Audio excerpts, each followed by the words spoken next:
नमस्कार दोस्तों, आप देख रहे हैं डीबीडी देवबंद न्यूज़ में आपके साथ नितिन गर्ग। दोस्तों, आज पीडब्ल्यूडी राज्य मंत्री कुंवर बिरजेश सिंह द्वारा एक यूनिटी मार्च पदयात्रा का आयोजन किया गया। यह पदयात्रा गांव वास्तन से शुरू होकर देवबंद के मेला ग्राउंड स्थित शहीद स्मारक पर समाप्त हुई।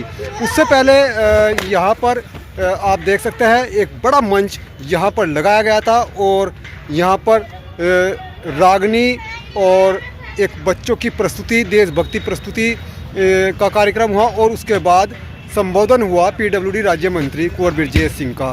दोस्तों, इस पूरे जो यह यूनिटी मार्च था, मैं से आपको पूरा दिखाऊंगा और उसके बाद मैं आपको सुनवाऊंगा पीडब्ल्यूडी राज्य मंत्री कुंवर बिरजेश सिंह ने क्या कहा और साथ ही जो यहाँ पर बच्चों की प्रस्तुति हुई वैष्णवी नृत्यालय के बच्चों द्वारा, वह भी मैं आपको दिखाऊंगा।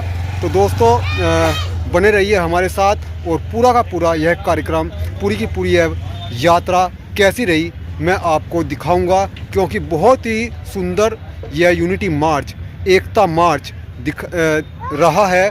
हज़ारों की संख्या में इसमें लोग मौजूद रहे, हिंदू भी, मुस्लिम भी, और इसीलिए इसे एकता मार्च भी कहा जा रहा है। और एक जो खास इसमें रहा वह लगभग 8-10 बुलडोज़र से इस पूरी यात्रा पर जो ये यूनिटी मार्च निकला, इस पर जो पुष्प वर्षा की गई वह भी मैं आपको दिखाऊंगा। तो दोस्तों, बने रहे हमारे चैनल के साथ और हमारे चैनल को सब्सक्राइब करें, लाइक करें, शेयर करें। नितिन गर्ग, डीबीडी न्यूज़ देव।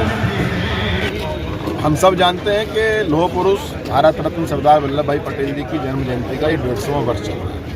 पूरे देश के अंदर देश के यशस्वी प्रधानमंत्री नरेंद्र मोदी जी के आह्वान पर यूनिटी मार्च एकता यात्रा का आयोजन किया गया। उत्तर प्रदेश की सभी विधानसभाओं में संगठन के निर्देश पर इस यात्राओं का आयोजन किया गया है।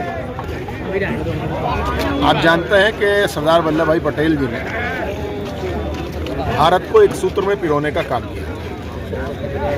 भारत की उस समय की जितनी राजसत्ताएं थी, जितनी रियासतें थी, यदि उनको वो एक करने का काम ना करते तो आज भारत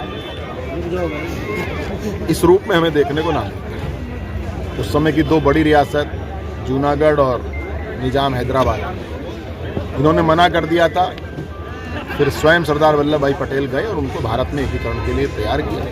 आज के भारत का जो स्वरूप है, एक भारत श्रेष्ठ भारत का, उसका यदि इस देश के अंदर कोई जन्म जाता है तो सरदार वल्लभ भाई पटेल। सरदार वल्लभ भाई पटेल के उसी प्रेरणा मंत्र से प्रेरणा लेकर इस समय देश के प्रधानमंत्री नरेंद्र मोदी जी एक भारत श्रेष्ठ भारत, विकसित भारत और आत्मनिर्भर भारत की संकल्पना को लेकर के चल रहे हैं। हमें विश्वास है उनके नेतृत्व में। जिस प्रकार आज एकता, आज से यूनिटी मार्च देवबंद की विधानसभा में जनसैलाब उमड़ा है, जो देख करके लगता है कि समस्त भारतवासियों ने ये निश्चित कर लिया है कि देश के प्रधानमंत्री नरेंद्र मोदी जी के नेतृत्व में 2047 में भारत एक विकसित राष्ट्र और आत्मनिर्भर भारत होगा। मंत्री, भाजपा की सरकार, चाहे केंद्र की हो, प्रदेश की हो, लगातार महापुरुषों की जयंती या कार्यक्रम आयोजित करती है, लेकिन विपक्ष इसमें भी कहीं ना कोई कमी निकालता है। अब इस कार्यक्रम को लेकर कहते हैं कि पैसा सरकार का लग रहा है और कार्यक्रम भाजपा कर रही है। देखिए, विपक्ष